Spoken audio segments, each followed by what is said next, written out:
Fight fans, welcome to the PBC podcast, brought to you by Premier Boxing Champions with your host, Kenneth Bouhairie and Michael Rosenthal.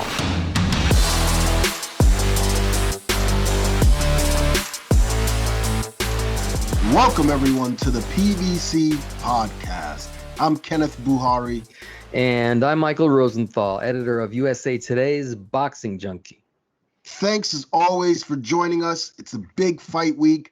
Manny Pacquiao is back, ladies and gentlemen. Saturday night, Pacquiao returns to fight for the belt he never lost in the ring as he faces WBA World Welterweight Champion Yordenis Ugas at T-Mobile Arena in Las Vegas, live on Fox Sports pay-per-view. We're going to break that entire card down. We'll also hear from both combatants in the co-feature as former world champions Victor Ortiz and Robert Guerrero join us in separate interviews. Plus, we're going to take a look back at last weekend's action. There were lots of fights last Saturday. And in today's toe-to-toe section, Mike and I will rank our top 5 Cuban boxers of the past 30 years. So, without further ado, let's move on to the PBC Fight of the Week. This Saturday, August 21st, the iconic Manny Pacquiao will square off against Yordenis Ugas in a 12-round battle for Ugas's WBA welterweight title. Televised action from the T-Mobile Arena begins at 9 p.m. on pay-per-view. Mike, let's have the essentials. Okay, here we go. Pacquiao is 62-7-2 with 39 knockouts. Ugas 26-4 with 12 KOs. They're actually both 4-1 in their last 5 with 1 KO. That loss on Pacquiao's side was to Jeff Horn in 2017. Ugas lost to Sean Porter 2019. Last fight for Pacquiao, Keith Thurman. Pacquiao won a split decision in July of 2019, and Ugas defeated Abel Ramos by a split decision this past September. Pacquiao, 55% knockout ratio, Ugas 40. Pacquiao's fought a lot of rounds, 486 professional rounds. I figured, I did the math, that's the equivalent of 40 12-round fights. Ugas actually has some experience, 196 rounds, Pacquiao's 42, Ugas 35. Pacquiao turned pro in 1995, Ugas 2010. Pacquiao's a southpaw, Ugas fights from an orthodox stance. Ugas is taller, Pacquiao's 5'5.5", Ugas 5'9", Pacquiao 67-inch reach, Ugas 69. Obviously, Manny Pacquiao is from the Philippines. Ugas originally from Cuba, but lives in Miami. Oh, lots of interesting stats there. Let's start with Pacquiao. What are his strengths and weaknesses? Okay, my take is that his strengths remain what they've always been. His speed, his footwork, his awkward style, with punches coming from all different angles, and more than ever, his experience, obviously. His only weakness, if you could even call it that, is his age. He doesn't throw as many punches as he once did. He has to pace himself more nowadays, which perhaps gives his opponents windows to get some work done. He's never been a big puncher at 147, but he has power. He did put Thurman down in their fight. I can't say Pacquiao is as good as he was at his peak, but he's pretty damn good, as Thurman would tell you. Yeah, for sure. And now let's look at Ugas. What are his strengths and weaknesses? Okay, so he has that vast amateur background in the Cuban system, in which he was an amateur world champion and an Olympic, I believe, was bronze medalist. So I'm stating the obvious when I say he's a good polished boxer. He also has a lot of experience as a professional, including fights on big stages. I think we might have seen him at his best against Sean Porter in 2019. I was at that fight. He lost the decision, but some people believe he deserved to win that fight, which says a lot about him. Weaknesses, he doesn't have much power, although I wouldn't call him a light puncher. While he has had the big fights, as I mentioned, he's never been in a fight of this magnitude. I assume he'll take it in stride, but who knows? Yeah. And with that, I think we've gotten sort of an overview of both of these guys. So let's get a little more granular. Let's rate each guys in 10 categories. We're going to use a 1 to 5 rating, 5 of course being the best, and then we'll add up our tallies and see where they land. So you know what, you kind of alluded to this for Ugas, but amateur foundation, where would you rate both he and Pacquiao? So I gave Pacquiao a 3 out of 5. I gave Ugas a 5 out of 5. Pacquiao fought as an amateur for about 4 years, I believe. He actually fought more than I realized he had. So he had a foundation when he turned pro, but he was only 16 when he turned pro. So he was an amateur as a child. Yeah. But Ugas had a much longer stint in the Cuban system. And as I said, he had a lot of success there. Yeah, for sure. Same as you. I had Ugas 5 and Pacquiao 3. Let's move on to the next category, skill set. Okay. Skill set. I gave Pacquiao 5 and Ugas a 4. I think we underestimate Pacquiao's skills because of his explosiveness and his knockout power, especially earlier in his career. He's an excellent, clever boxer. And again, Ugas is where he is for a reason. He knows what he's doing, so both guys get high grades. Well, this is unfolding in interesting fashion. I also gave Pacquiao a 5 and Ugas a 4. I'm trying to see where we won't be the same all the way down. Yeah. What about speed? Athleticism. Where do you rank them? Okay, so I'm accounting for Pacquiao's age just a tick here. So I'm giving them both a 4 in this category. I'm giving Pacquiao a 4 only because he can't be quite as fast as he was, can he? Actually, he's still remarkably quick for a guy his age, and he still moves like a great athlete. Ugas also has those tools. He's a very good natural athlete, which I think has played a significant role in his success. I gave Pacquiao a 5 here and Ugas a 4. I could see giving Pacquiao a 4, but I still feel like his hand speed, his footwork is still elite, or at least it looked that way against Thurman. So I gave him the slight nod here. What about punching power? Well, I'm giving neither guy really excels in this department. I give Pacquiao a 3 and Ugas a 2. As I said, Pacquiao has never been a big puncher at 47, but he showed against Thurman that he could still sting you with the right punch. I wouldn't dismiss Ugas as a weak puncher. That's not what I'm saying. And he doesn't run like Guillermo Rigondeaux, which we'll talk about later. He does assert himself in fights, but his thing is to try to outbox you and outthink you. He's not really a knockout guy. Yeah, I'm thinking along the same lines as you are. I gave Pacquiao a 4 and Ugas a 3, but for pretty much the same reasons you just listed. Let's move on to physical strength. What do you got? Okay, physical strength. I think both these guys are strong guys. I gave both guys a 4. Ugas has fought at welterweight or above almost his entire career. I think one fight was below welterweight. He's a natural 147-pounder, which means he's strong at that weight.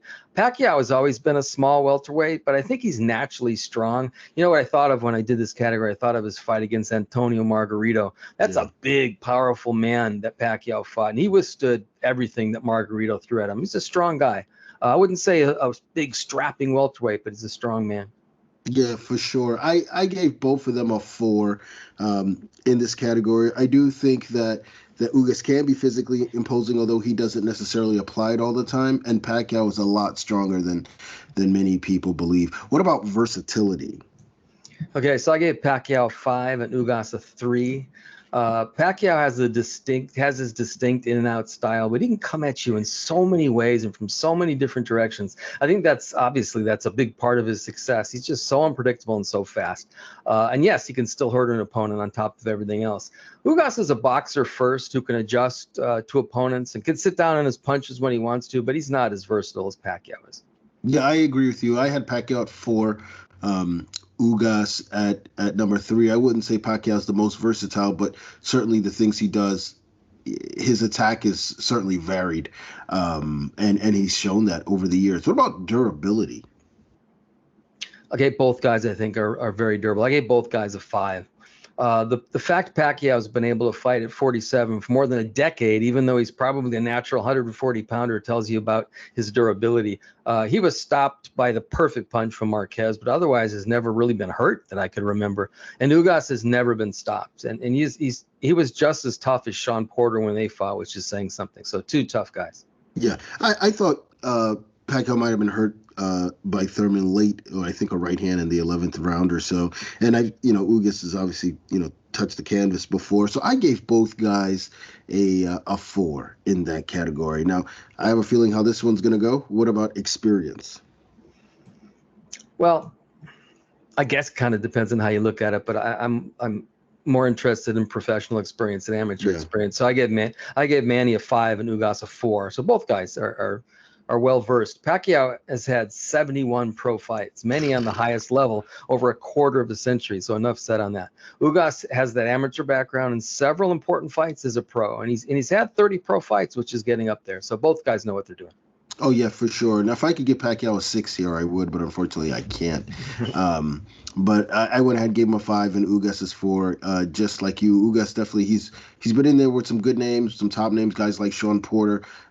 As a professional, he does have that experience. Just despite it being 5-4, it's just nowhere near on the level of Manny Pacquiao. What about freshness? Well, I got to think Pacquiao's fresh after a 2-year hiatus, but as I said, he's been at it for a quarter century. That has to take some sort of toll on a guy. Although he looked good against Thurman, so I can't be sure. Ugas hasn't fought in almost a year and has never taken the beating. I'm sure he's feeling as fresh as ever. So I gave Pacquiao a 4 and Ugas a 5. Yeah, I gave same thing. Pacquiao 4 and Ugas a 5 for essentially those same reasons. I do believe Pacquiao is fresh, but we don't know what he lost during that time off, whereas Ugas has been relatively busy, certainly busier than Pacquiao, and doesn't have that much wear and tear on their bodies. Now, in their corners, Pacquiao has the legendary Freddie Roach, and Ugas has Ismael Salas, who has the edge in the corner. So I give both guys a 5. It doesn't get much better than Freddie Roach and Ismael Salas. I guess Pacquiao might have a slight edge if I had to pick one, because he's been with Roach for 2 decades. Their chemistry might be unrivaled, among all fighters and trainers. But obviously, both guys are in very good hands. Yeah, I'm in agreement with you. I gave both guys a 5 too. You mentioned Roach, and Salas is an excellent trainer as well, and we've seen what he's done with Ugas. Very impressive. And with that, my total, I had Pacquiao 43, Ugas 41. What about you? This gets funny after a while. Pacquiao 43, Ugas 41. Oh boy! Oh wow! Okay, so we're seeing eye to eye here. We'll see. Yeah, more or less. If that continues, throughout. As we near the prediction. Now, you kind of mentioned this before regarding the time off when we were talking about freshness. Will the 2-year layoff work for or against Pacquiao? Well, he says the time off has allowed his body to rest and fully heal from the Trump. I don't know where that came from. For the Thurman fight and whatever preceded that. There might be something to that. I wonder though. 2 years out of the ring is a long time. I think it's hard to just pick up where you left off, particularly when you're 42. Even if you spend time in the gym during that 2-year period. I guess we'll see on Saturday. Yeah, I worry too. I mean, 2 years is 2 years. However, he's looked great in the clips that we've seen, and we saw what he looked like against Thurman. That said, he was preparing for an elite southpaw in Spence. Now he faces an orthodox champ in Ugas. How difficult will it have been for Pacquiao to adjust to the new opponent? You know what? I think this goes back to the experience. I don't think it's going to be very difficult at all. Yes, Pacquiao was training to fight a southpaw, but he's fought orthodox fighters his entire career. That's not a problem for him. Yes, Spence and Ugas have different styles. Spence is more willing to engage than Ugas, I think. Ugas moves a little bit more. That said, again, Pacquiao has seen it all. And Ugas doesn't punch nearly as hard as Spence does, which minimizes one of Pacquiao's main concerns against Spence. Of course, he can't be reckless, but he can be somewhat more aggressive, I think. In the end, though, I don't think the switch of opponents is a big deal for Pacquiao at all. So with that in mind, how big of a threat is Ugas to beat Pacquiao? I think he's a big threat. Again, he's an excellent, polished, experienced boxer who is 7 years younger than Pacquiao and probably hungrier at this point. I keep going back to the Ugas-Porter fight. I think Porter made a mistake by fighting Ugas boxing with him, but that performance gave you an idea of how good Ugas is, because we know how good Sean Porter is. He's the real deal. Pacquiao has to be at his best to win this fight. Yeah, for sure. Do you believe, I know there's been talks, I've heard him speak on it, do you believe that this will be Pacquiao's last fight? I almost never believe when a fighter says this is his last fight, because it almost never is. Right. But it could be win or lose. He's obviously near the very end of his career. If he loses, particularly if he loses badly, I can't imagine him fighting again. And even if he wins, it might be time to move on. He has a lot going. I don't have to tell anybody this, but he's got a lot going on outside boxing, including a run for the presidency of the Philippines. I will predict that Pacquiao will fight again if he wins, maybe against Spence. But I won't be surprised if this is his swan song. Yeah, I'm with you. I think if he looks impressive, then the Spence fight is just that much bigger, and True. He probably collects a bigger paycheck. So I could see him taking that taking that fight. But who knows? Like you said, he's got so much stuff going on. I don't know if that'll affect his decision afterward. But will it affect your prediction tonight? Who you got? Well, I would have picked Spence to beat Pacquiao, but I'm going to go with the old man in this one. Again, I see Ugas as a genuine threat. I just think Pacquiao is going to surprise him with his speed and footwork and maybe even his power, as he has done against so many other elite opponents. I think guys think they know what they're going to get against Pacquiao, then they get in the ring with him and they're like, holy crap. This is something really special. I think Ugas will make Pacquiao work and have some success countering, and even when he pushes the action, just not enough to win a majority of rounds. I think in the end, Pacquiao will get enough done in spurts to win a close but clear decision. I like Ugas by close decision. I think that now everything you said is really on point, and it's exactly how I see Manny winning. However, I think if Ugas can stay disciplined, if the moment isn't too big for him, he'll apply steady pressure behind the jab and show off his excellent counterpunching skills. Look, Pacquiao's 42, and at some point, Father Time does have to catch up with him. Don't get me wrong. I wouldn't be surprised if Manny stopped Ugas. I wouldn't be at all. However, I saw the way he slowed down versus Keith Thurman in 2019. 2 years later, I doubt his stamina has improved. If Ugas can stay in control, smartly box, and then perhaps try to grind down Pacquiao over the last six rounds, I believe he should get the victory. But Mike, I mean, it's anybody's guess as far as what happens. Right. I wrestled with this, and I don't normally say this or do this, but my initial gut reaction was to pick Ugas. But as I sat and thought about it and right. gave it some time, I just thought that I think he's got one more in him. And I thought about Ugas's last fight too. He didn't look great against Abel Ramos. I don't know. I just maybe part of it is I don't want it to come back and bite me again, because I was sure that Thurman was going to beat Pacquiao. I don't know. That would have been subconscious, because I really believe that Pacquiao is going to win. But I think it's essentially a 50-50 fight. Yeah, it really is. And it's funny. My first instinct was Ugas is going to win. Then I thought about it like you. And I was like, I could see Manny beating him here. But I'm going with my gut on this one and my first instinct, and we'll see if that pays off. Now we've got what is sure to be a fun fight in the co-feature. Former world champions Victor Ortiz and Robert Guerrero will square off in a 10-round welterweight battle. Mike, what were your thoughts when this fight was first announced? My first thought was that two old friends are going to go at it. I was fortunate to cover the careers of Ortiz and Guerrero when they were young. Ortiz is a former champ, and I think people forget that Guerrero is a former two-division title holder and one of the better fighters of his era back then. He was good. He was really a good fighter. I'm a little concerned about their ages, particularly Guerrero, who's 38, but I don't think he'd do this if he wasn't ready to roll.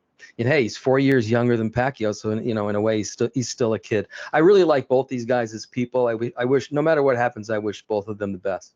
Yeah, for sure. And look, I don't know what we can expect on Saturday night. It truly could go anybody's way. What about you? What do you foresee happening? I think it's going to be a spirited fight. I think this is a win or go home fight for both guys. Yeah. The winner will be in position to make some good money in a step up fight, next time out. The loser, I don't want to say almost certainly. I'll just say might be finished, depending on how it goes. I expect these guys to fight hard, as they've done throughout their careers. I think it should be an entertaining fight. Yeah, I think it's going to be a fantastic fight. And not the only one on the card. Also, Mark Magsayo faces Julio Ceja in a WBC featherweight title eliminator. I think that is going to be an extremely fun fight. Might even steal the show. And the pay-per-view kicks off with unbeaten featherweight Carlos Castro facing former world title challenger Oscar Escandón. that might also be a pretty fun fight. We'll see what happens. By the way, our latest standings in the prediction league, I am 23 wins, 4 losses, 3 draws. Mike is 21 wins, 6 losses, 3 draws. That will change this weekend. And with that, it's time for our first interview this week. He is a former world welterweight champ turned Hollywood star. He's back to his first love on Saturday night as he faces Robert Guerrero on the Pacquiao-Ugas pay-per-view. Vicious Victor Ortiz. Victor, Saturday night's fight against Robert Guerrero represents your first bout in 3.5 years. How excited are you to get back in the ring? I'm beyond excited. I'm stoked. Has it been 3.5 already? It's been a while. That time flew, man. Wow. You know what? I'm very happy. I'm very happy that I finally have it right. You know, I have the team that I know I will come back strong, and I will reign, and I will take my throne. I needed to go through the things that I went through to figure out the right people for me and the foul people that were beside me. So at the end of the day, I have the number one reason is my 2 baby boys. Those 2 baby boys deserve the world, and the world is what they're going to get. So their dad's been working super hard, and I've been faithful to my team, from Freddie Roach, Coach Marvin, Coach Pepe Riley, Coach Speedy G, so Marie, the wild card in itself, and any sparring partner that I had, which, mind you, everybody who I had was animals, they're beasts. Wow. So I know that the Ghost Guerrero comes to fight. I know that he's action-packed. I know he's ready, but I'm ready as well. So, when did you join the wild card? I joined the wild card years ago, actually. Oh wow! But I was always on and off with Coach Freddie Roach. We'd work together, and then I'd leave, and then I'd come back, and then finally a lot of ugly somethings that I'd rather not share took place in my life. And I said, you know what? I don't deserve to be treated like that by these nasty human beings. So left and never turned back. Full throttle to the pedal to the metal, and just working super hard and knowing that I'm here for my baby boys, and my boys are going to have a future. Awesome. And I'll make sure to give them that, as well as myself. But, you know, ultimately I'm very happy with the decision that I made to come with Coach Freddie Roach. I don't know. I mean, I guess I can sit here and be upset with myself for not coming sooner, but fully and thoroughly 110%. But, you know, we live life. You live and learn. So in the whole learning phases that I had, it was beautiful. Hard, ugly, but beautiful. So it has been a while since you've been in the ring. Has that given your body time to heal? And maybe I could ask the same question about your mind. What kind of place are you in, both in body and mind, right now? Oh, amazing. I haven't felt this good, this great, you know, in a long while. I mean, I'm dropping sparring partners, so that was fun. I mean, I had a good time doing what I do to get ready. And at this point in time, I feel like, it's going to sound cliche and kind of weird, but I feel like I may have gotten some years back, man. That's interesting. So I was around when you just started. How do you feel compared to then? Oh man, strong. Very strong. I mean, I was a kid when obviously when we were around each other. I was 17 years old, pro debuter, and now I'm a 34-year-old man with 2 baby boys. And I guess as the saying goes, he's got his man strength. I guess so. And mentally, you feel, and emotionally, you feel you're at the best you've ever been right now? Absolutely. The best, thankfully, the best I've ever been, and where I need to be.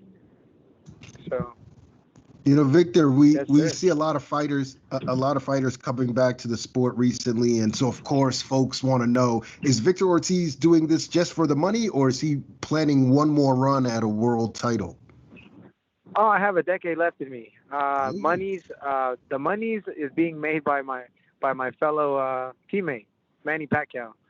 Victor Ortiz ain't really getting a whole lot here, and I'm not here for that. It's okay. I'm here for the legacy. I'm here for the world championships, my belts, and to continue on building my empire. So that's why I'm here. and that empire includes my 2 baby boys. So, I mean, other than that, I mean, you know, some people can make. I mean, that night, many will get paid a lot of money, and I'm not one of those. But I got to pay my dues. How old are your 2 boys?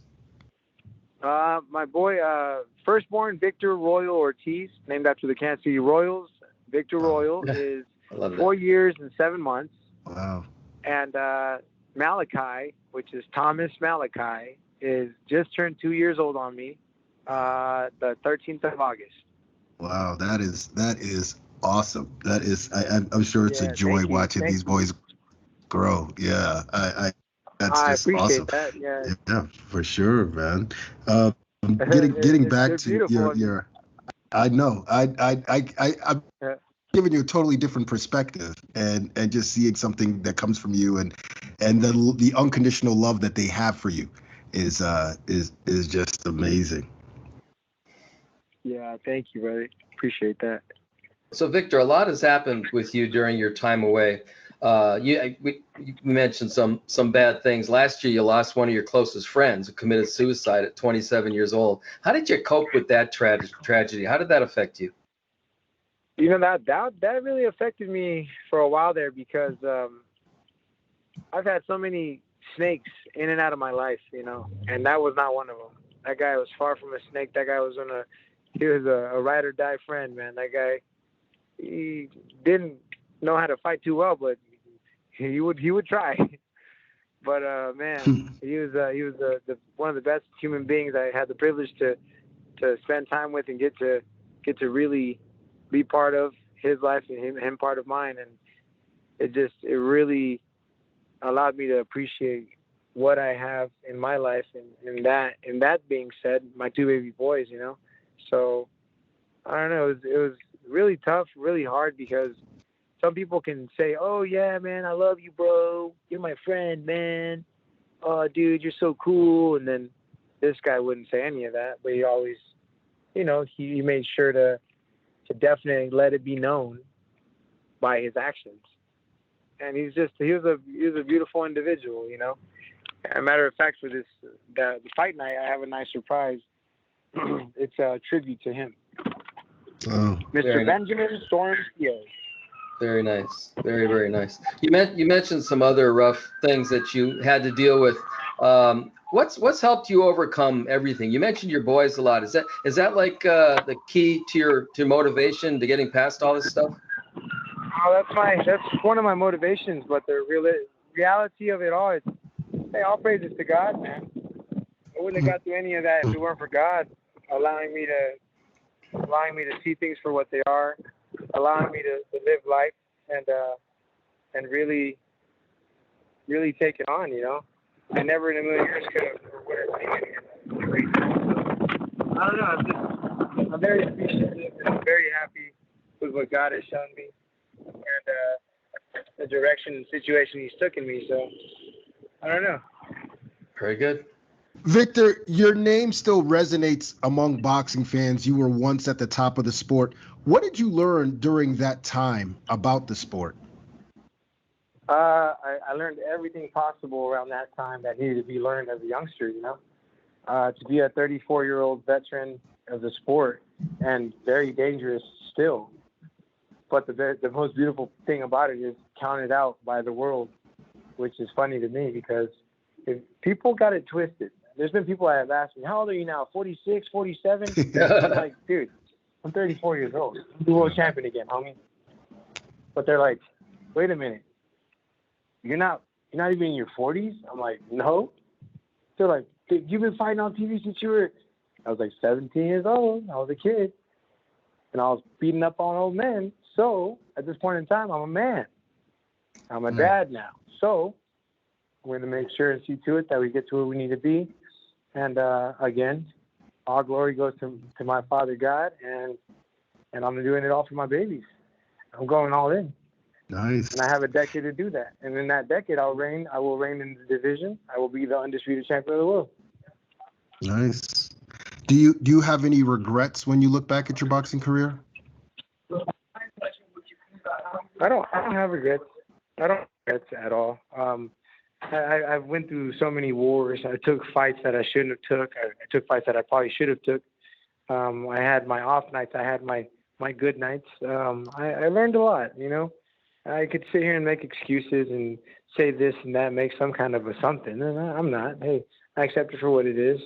Thankfully, I have all my marbles, and I got God to thank for that. I'm healthy as an ox, and, you know, I couldn't ask for more. I'm happy. I'm content with myself, and I actually love me for once. Awesome. One of the fights in the past was the Floyd Mayweather fight back in 2010.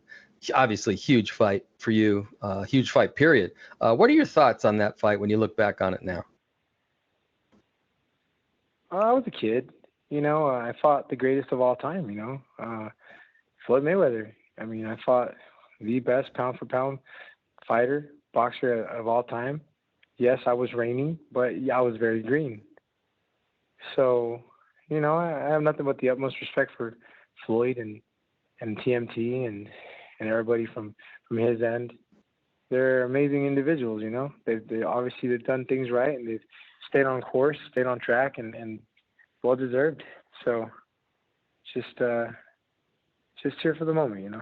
Were you able to, was it difficult to move on from that fight? Did that have any sort of lasting impact on your career? Not for me. Thankfully, I'm the kind of person that, hey, out of sight, out of mind. It happened. It's gone. But the fan base, oh, man, it goes, they could say things positive, negative. I'd just rather not live in the moment. And the moment they're stuck on, which was 11 years ago, I mean, I'm not stuck on that moment anymore. And I haven't been. So you weren't, it didn't really affect you or anything. It seemed like you stepped away from boxing a little bit after that. I was wondering if there was a reason for that. No, the reason being was I had my jaw broken, obviously, as the world may know. All right. I had my jaw broken. I had to get reconstructed. After the whole reconstruction, I freaking snapped my hand, and then I had to get my whole wrist reconstructed, and then I had snapped the other hand. I got the other wrist reconstructed, and then I tore a bicep, and then I broke what was it? One of my eyes was cracked open. It was just little crazy accidents that just kind of prolonged me to step in. And then during the meantime, people just assumed and thought I stepped away because, oh, he moved on with a different career. No, it was the only thing to do for me that can actually make me money, in the sense of make movies equals money. Money equals food for my babies. So, yeah, it doesn't equal happiness. No, by all means, the happiness is in the ring for me. But I have to do things that I need to do for my baby boys to have a secure something for them, you know, and that included them making sure that they're fed, making sure that they eat, making sure that they have clothing, making sure that they're in a good position, you know. So yeah, it looked like I walked away from boxing, but I mean, any father, any mother would know the same. Yeah, I totally understand. And correct. You know, any caring father, any caring mother. Right. You mentioned movies. I mean, you became a movie star. You were in 3 big films. What was that like for you? It was amazing. I mean, I'm a kid from Kansas, you know. I'm a kid from Kansas. I'm as they call it, I'm a farmer boy. I mean, from the Midwest, you know, the boonies. I mean, what is a kid from the boonies doing on film with some of the biggest celebrities in the world, period? I mean, I don't know. I had a great time, though. I bet you did. Yeah. Just, I'm an actor, guilty by association. Do you plan to do some more acting in the future, or? You know what? I've been asked a few times. My heart's not in it. I'm back. Thankfully, my body is where it needs to be. I'm recovered. My hands, my mind, my jaw, my legs, everything about me, thankfully. I mean, obviously, I'm not rejuvenated. I'm not like a lizard that can pop off its tail and grow a new one. No, but I feel great. I feel good. And in doing so, I'm going to take advantage of this run and we're going to make sure we're the greatest of all time, like Muhammad Ali. Oh. Very good. So that sort of leads But me with back. experience. There you go. And maturity. Yeah, makes sense. Getting back to the fight on Saturday. So obviously you're familiar with Robert Guerrero. What are your thoughts on him? What sort of challenges does he present? He's a walking threat, Obviously, he's a man of experience. He's a world champion for a reason, and I don't see past him. So I'll stay in the moment. I'll keep my focus, and Robert Guerrero will go down. So Victor, final question before we let you go. We know you're a busy guy, and I know you don't want to look too far beyond Saturday night, which is what you just said. But is there any one opponent or one dream match that you have looking ahead? Yeah, Saturday night, Robert the Ghost Guerrero. Okay, so you're just not going to look past Robert. All right, we get it. 100%, we get it. Victor, again, we know you're busy as hell. We really appreciate you taking the time. Best of luck going forward. Thank you kindly, guys. Have a good day. All right, take care. Bye. All right, here we go. Manny Pacquiao. To be a legend, Told us to watch Pacquiao next. you have to beat a legend.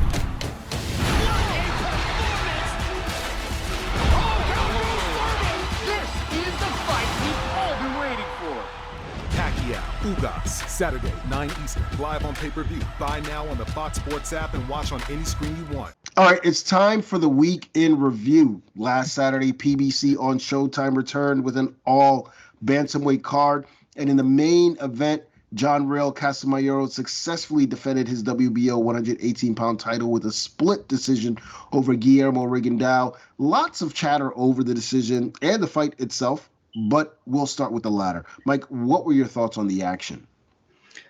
Well, Rigondeaux is Rigondeaux. He thought his best chance was to fight defensively and do just enough to win a decision. I actually respect that. And he almost pulled it off. He came pretty close to pulling it off.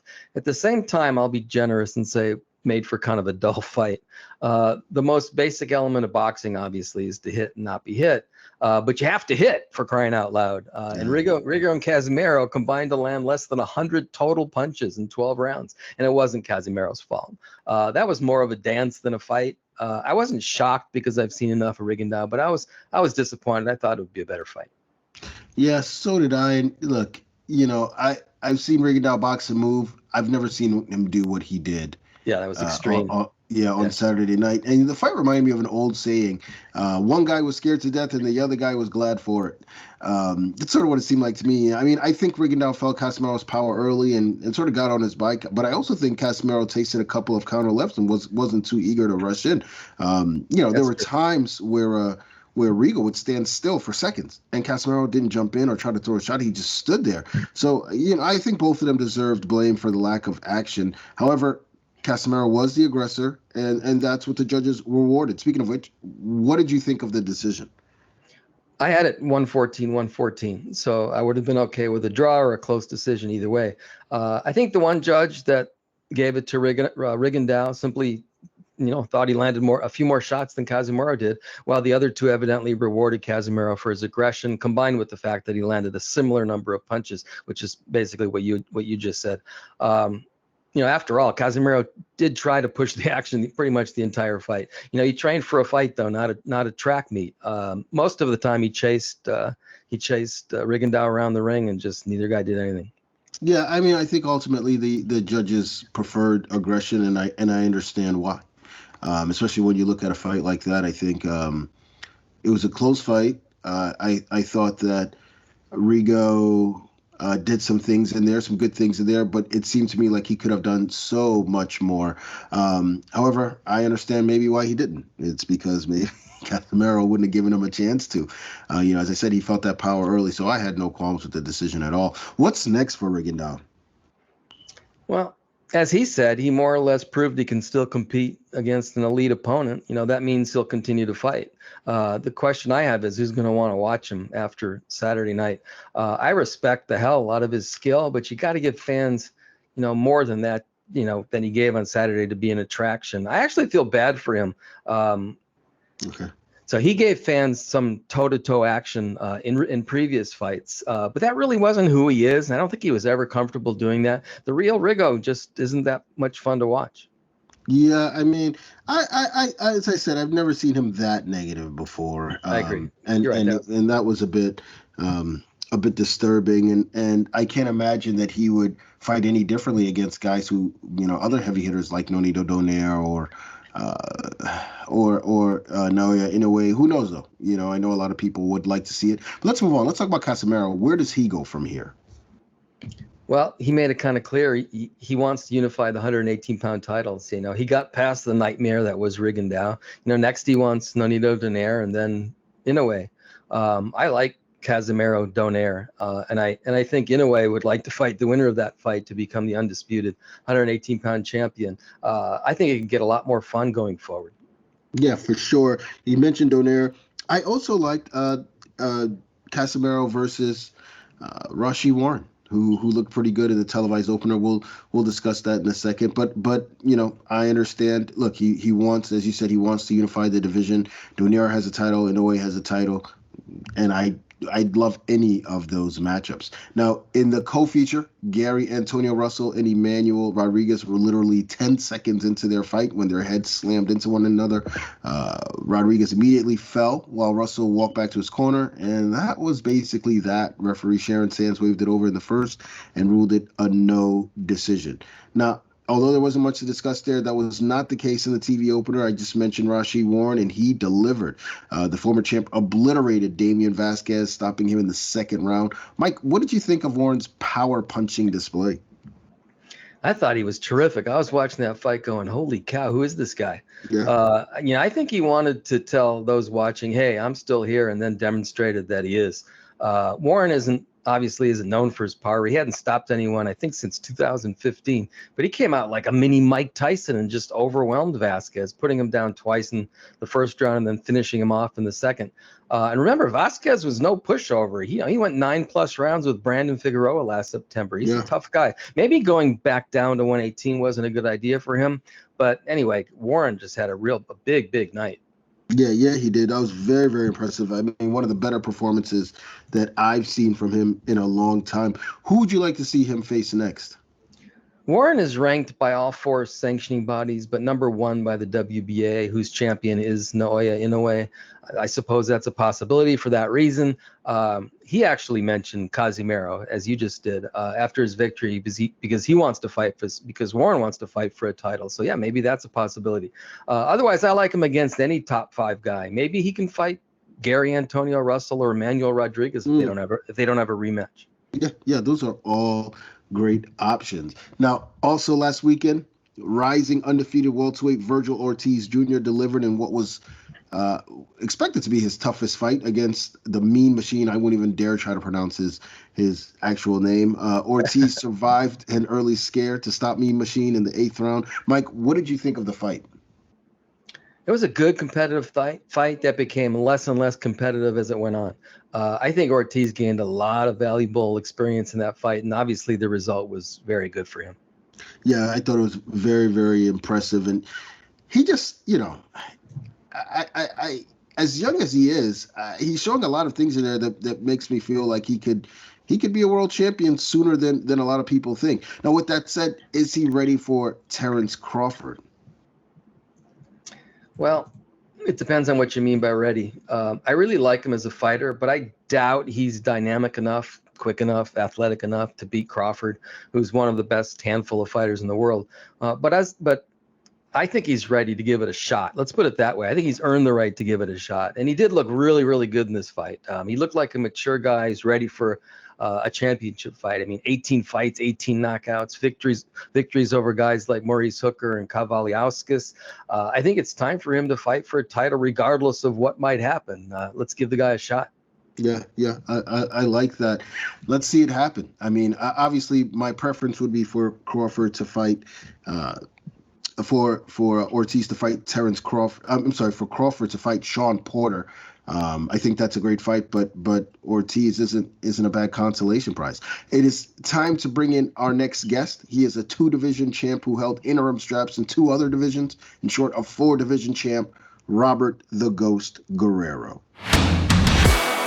Robert, first things first, it will be almost 2 years since you were last in the ring. We've all had a lot to deal with, the coronavirus and so forth. But beyond that, what have you been focused on? Just the family. Focused on just the family and keeping everybody safe throughout the pandemic. That was part of the layoff was pandemic. So just staying safe. How much time did you spend in the gym or on conditioning in general? Pretty much all year. I mean, there was nothing else to do. Everything being shut down. Can't go nowhere. Can't go out to eat. Can't. Nothing's going on. So the one fortunate thing that I'm able to have is my own home gym where I got full boxing ring, everything in my gym. So being able to just stay in shape, stay working in the gym, working on things with my father. It was incredible. It was incredible to have that time off and just focus on myself and getting better. Robert, it's good to talk to you again. I was around more than a decade ago when you were first winning championships, so it's a pleasure to talk to you again. You've accomplished so much in your career, which has now spanned 2 decades, believe it or not. What motivates you to continue fighting in general? Just the love of the sport. I mean, I love it, and I feel great. I just feel I have a little more to do at welterweight division, and I want to accomplish a little bit more there. Okay, you're obviously not an old man, but you're not a kid anymore. How do you feel physically compared to 5 or 10 years ago? I feel great. Actually, I feel really good. The pandemic, you're not banging your body up, doing a lot of stuff. It helps out a lot. I'm getting up there in age now, and it's a matter of working smart and being sharp about things. I don't feel like I'm 20 years old again, but Right. I do feel great. And then also too, just that experience of all the years of training, knowing how to push and how to pull and be just right for fights. A lot of guys have actually said they appreciated the break, just in terms of letting their body heal. But is there any concern about ring rust after such a long layoff? I really feel like personally, ring rust, it ain't a thing. I think people just blame everything on ring rust. I've been out of the ring. I think the only ring rust that somebody would have is, taking punches, taking the shots with an 8-ounce glove or a 10-ounce. So, I think that's what changes it all, because when you're in the gym training, you're sparring and you're in there active, you should be able to shake that ring rust off. And that's what a true professional does. It comes down to like I said, those taking those punches in the ring with a smaller glove is the only different factor of training and actual fight. Are you concerned about that at all, as far as taking punches after all this time, or? Oh no, not at all. You're gonna have to take punches no matter what. I mean, there ain't no concern there. It's just being sharp. Making sure your defense is tight, hands up, and you're working on your craft. And that's one of the nice things about the layoff with this whole pandemic was being able to work on my craft. Go back and assess myself and put a lot of different things together that pretty much that I've always had, but I never worked on, and just threw them out the door. I mean, from the lighter weights, I was boxing a lot more, using a lot more jab, putting combinations together. And as the higher I got in weight, I just wanted to walk guys down and be that kind of bully, tough guy in that ring. And, the higher you get, it's not smart. And the better the opposition is and the bigger the opposition is, it's what not to do. Yeah, you should be relying more on your boxing skills than anything else. So, I was able to assess all that and go back and work on all that stuff. So I'm really grateful for the way everything's been going, and especially in training camp. Now, I'm guessing you and Victor Ortiz are familiar with one another. What challenges do you think he presents? The one challenge I know that Victor Ortiz presents is he's a big, strong guy. He comes, he starts fast, and you just got to be ready for it. You got to be ready for it, and that's what I've been training for. So that's one of the biggest things I feel that he has is he's just a big, strong guy that he comes on and tries to pour it on early in the fight. Yeah. Do you see this as a must-win fight? In other words, would it be difficult to bounce back from a loss? Oh, definitely, this is a must-win fight. You don't get too many opportunities like this, especially when you're getting up in age. So it is a must-win fight for both of us. So we're both. I know Victor Ortiz is coming ready. He trains hard all the time. He's always in shape. He comes ready to fight. So I know that's there's no doubt in my mind about that. So I'm in great shape. I've been in training camp out here in Las Vegas for a month and a half, and just been out here doing it, being 100% prepared for the fight. So we really took this fight really serious because it's that fight that could throw you right back into the mix. So it is a must-win fight. That leads me to my question. So if you win, what do you think the next step is? Is the goal to get one more shot at a world title? Oh, definitely. It's to get that shot. So, God willing, Pacquiao has another fight in him, or we'll be able to get in with one of the champions. So that's what the whole idea is get this fight out of the way and position ourselves into a title fight.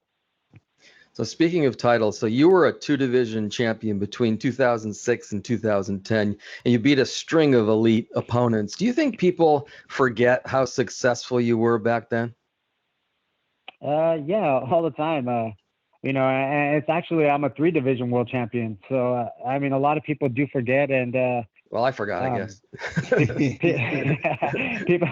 people, a lot of fans and a lot of writers, they just see that Robert Guerrero at the welterweight division, just trying to walk guys down and bang them out. So, that was kind of a phase I was stuck in where I was just trying to be that bigger, stronger guy, even though I was little and not even a full-fledged welterweight. So it really hurt me at the time. As far as winning fights, just trying to bang guys out. Well, as I said earlier, I remember those days when you were smaller and more of a boxer. Excuse me. It seems like a lifetime ago to me. Does it feel that way to you? Nah, it seems like it was just yesterday. Okay, so time's gone by fast. Flies by. Yeah. Everything flies by so quick. You're training, you're working, and man, it seems like it goes quick. So, it seems like a blink of an eye. We talked about the lower weights. You had such incredible success at 126 and 130. You then jumped from 135 to 147 in 2012. What made you move up in weight so rapidly? And do you have any regrets as far as that? No, I never have regrets. The only regrets I have is trying to be a slugger at the welterweight division. But just moving through the weight so fast was, I was looking for the big fights all the time. I wanted to fight the best all the time. And at the time when I was at featherweight, Marquez, Morales, Barrera, Pacquiao, they were all the biggest guys in the division, world champions, and I was holding the IBF championship. So, trying to unify titles, it never came around to happening. But when they would move up, I would move up. And then I would move up from there and follow. And then when I got to 135 pounds, it still wasn't getting the fight. So I just said, hey, you know what? I'm just going to skip 140 and go to 147 and, start establishing myself there. And, God willing, everything goes great. I'm a world champion there. Then they got to come up to me now. So I was kind of trying to cut them off and at the end of the road. Why do you think those fights didn't happen back then with Barrera and Pacquiao and so forth? I really feel just a lanky lefty that can punch and can box. So, it's one of those decisions you make is, hey, do I go with the right-hander that's a big name also and have a more comfortable fight or have the difficult young lefty coming up that's difficult in the ring. So I really felt it was one of those decisions. Oh, good point. Looking back at your career in general, what victory of yours, what win would you say was most gratifying? The most gratifying win I have is at 130 pounds, I defended the IBF Championship of the World against Martin Henario it was on Showtime. So I really feel that was, I know that was one of my most memorable title defenses because of the fact that week my wife got diagnosed with cancer. And that exact week when she actually got diagnosed the day I was supposed to fly out for fight week. And it was just one of those rough, grueling mental type of fights where when I went to fight, my mind wasn't there, but I knocked him out within I think 30, 40 seconds in the first round. So just knocking the guy out with all the circumstances going on and being able to get home back to my wife and be by her side. That's one of the most memorable fights that I'll never forget. I think that might be another thing people forget is that during that period, and that was an extended period, your wife's illness, you were trying to be a professional boxer and dealing with this horrible family situation. That was a tough time, wasn't it? Oh, definitely. I had to pick up that role of, her being in the hospital, having two kids, especially one 2 years old and one 6 months old. I had to be the father and mother at the time while my wife was sick. So, it was really tough. Before that, before she got sick, she would handle everything. I would just train and be ready for fights and be able to provide that way. And, as soon as she got sick and she was in the hospital under treatment for months at a time, you got to step up as a father and you got to be there for the kids and also be there for her. So it was really tough time in my life and my family's life actually. And, it's one of those experiences that you never forget. It just makes you stronger and it makes you a stronger person and a better person. How is your wife doing these days, Robert? She's doing great. She's doing really good. She's going to be out here at the fight and, great. Yeah, so she's been doing great and been holding it down. I'm able to come to training camp and take care of business. And, I really appreciate her a lot because, after everything else she's gone through, she's still running like a champ. Awesome. Fantastic. So back to your career. Did you imagine you'd still be fighting 20 years after turning pro? You know what? You really don't think about it. It's like, I never really thought about it. And then I think about it and I look back, I go, wow, I didn't realize I had that many years already. So, like I said, it goes by like a blink of an eye. And, you really don't think about, I guess, I know I don't think about that day where it's time to just say, hey, you know what? That's it. Right. Yeah. When you say that's it, how would you like to be remembered? Oh, I like to be remembered as, somebody that came out and fought their best and fought the best and came out and gave the fans what they'd love to see and hopefully that everybody loved it and I put out a great career for them. So that's what I want to be remembered and a multi-world champion and hopefully God willing everything goes great. I get into the Hall of Fame and be a Hall of Famer in the sport and cement my legacy. Excellent, Robert. We know you're training, gearing up for this fight, so we really appreciate you taking the time to do this. Best of luck in the fight, and hopefully we get a chance to talk to you again. Oh, definitely. Thank you very much. I appreciate it, and I'll be ready fight night. All right, here we go. Manny Pacquiao! To be a legend, Told us to watch Pacquiao next. you have to be a legend.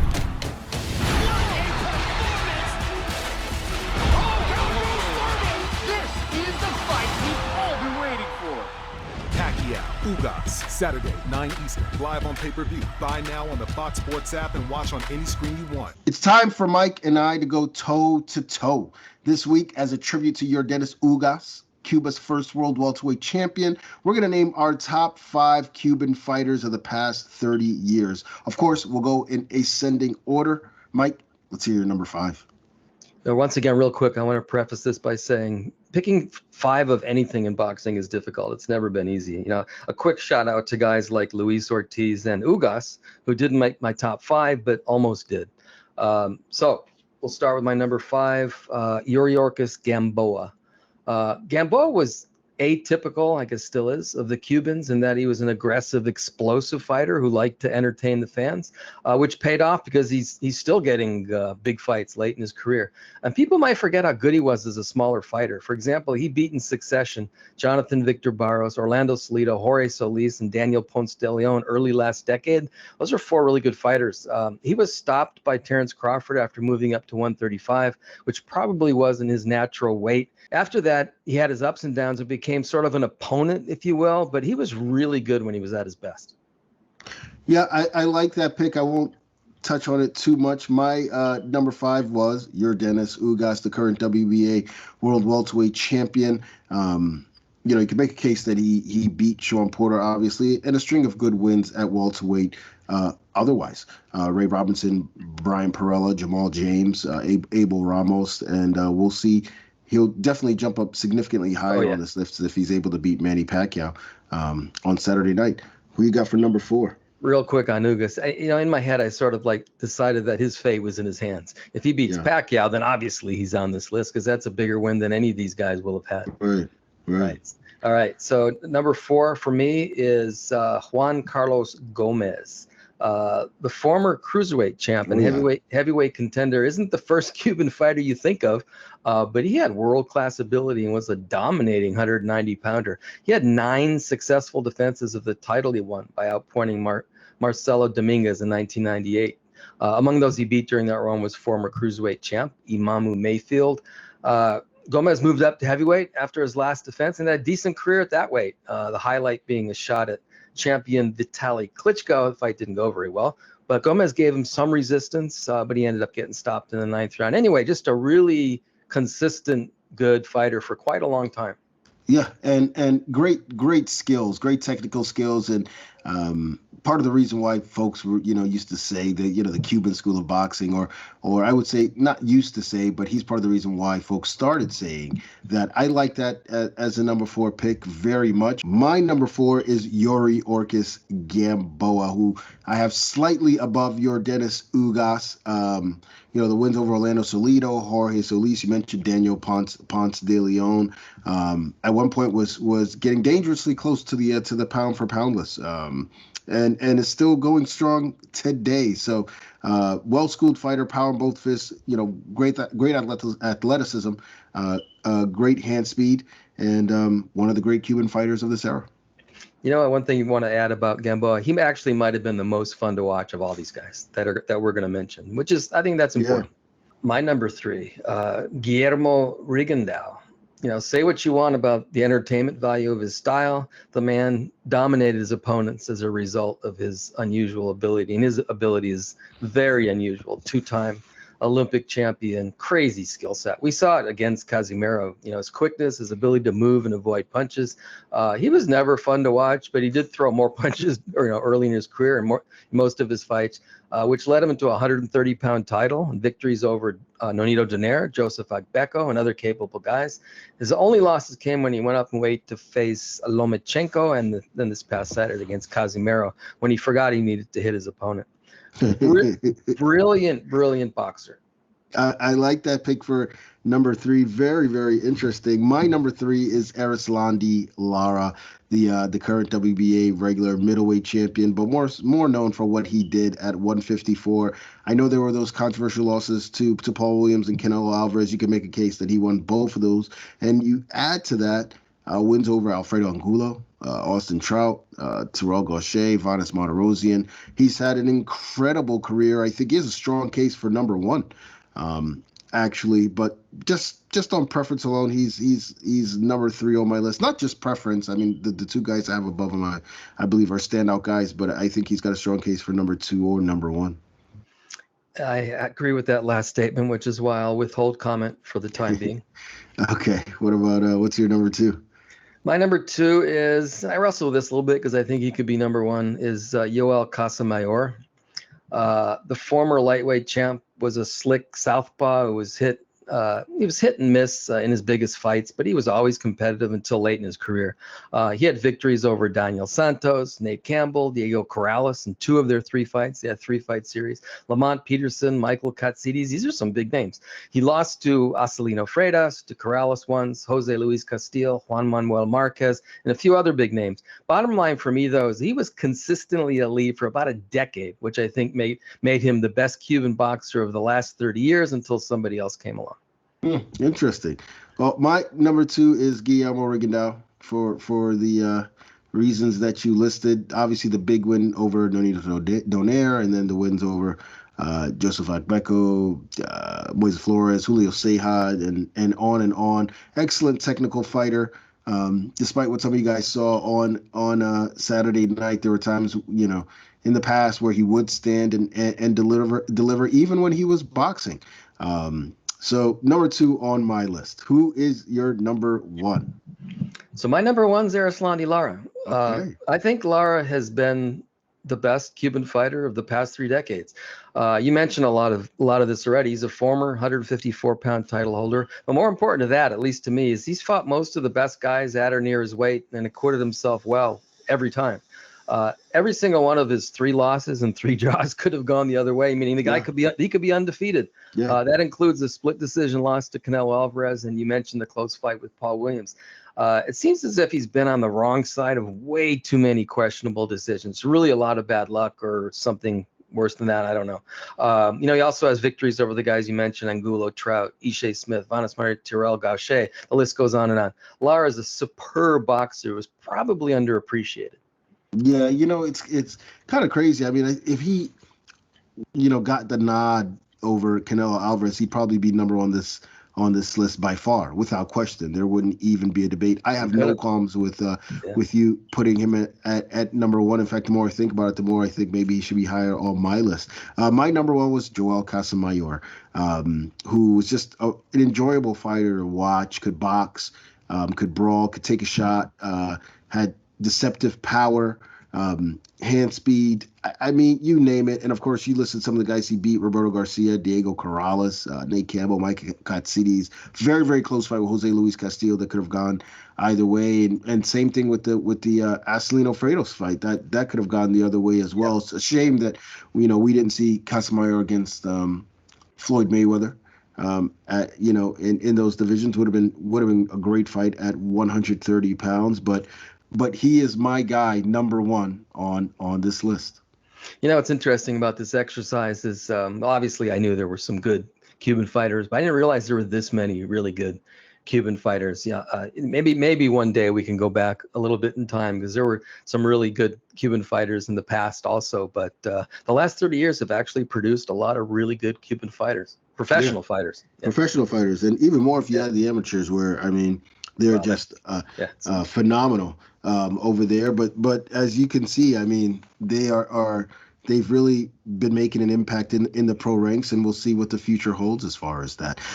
With that will conclude this week's episode. We want to thank Victor Ortiz and Robert Guerrero for joining us. Don't forget, guys, and I know you won't, and you don't need a reminder, Saturday night, Fox Sports pay-per-view beginning at 9 p.m. Eastern Time, Manny Pacquiao versus Yordenis Ugas for Ugas' welterweight title. You don't want to miss that. We will have a full recap of the entire card next week right here on the PBC podcast.